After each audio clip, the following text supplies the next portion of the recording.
In this guide, I'm going to show you how to hard reset an iPhone 15. Before we get into this guide, make sure to like the video and subscribe to the channel with all notifications on. It really does help with the channel and it lets us know that you want more content like this. We'd greatly appreciate it. And if at any point throughout this guide you did have any questions, just ask them down in the comment section below and we could help you out further. I'm going to be doing my best to reply to every single comment down there. This is super useful if your iPhone is frozen, lagging, or something isn't working correctly. To do it, you need to use the button combination on your iPhone. So quickly press and release the volume up button, then quickly press and release the volume down button. Right after that, press and hold the side power button on the right-hand side of the phone and keep holding down that side power button. Even if the phone off screen does appear, do not slide anything on the screen, just keep holding down that button. After a few seconds, the screen will then go black. Keep holding down that side power button until the Apple logo appears, and once you see that Apple logo, release that side button and wait for your iPhone to restart. When it turns back on, unlock your phone and check if that issue is fixed. If not, let us know down in the comments. Before you leave this guide, make sure to like the video and subscribe to the channel with all notifications on. It really does help the channel and it lets us know that you want more content like this.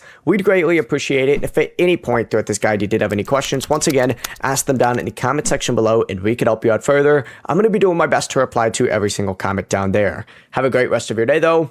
Peace.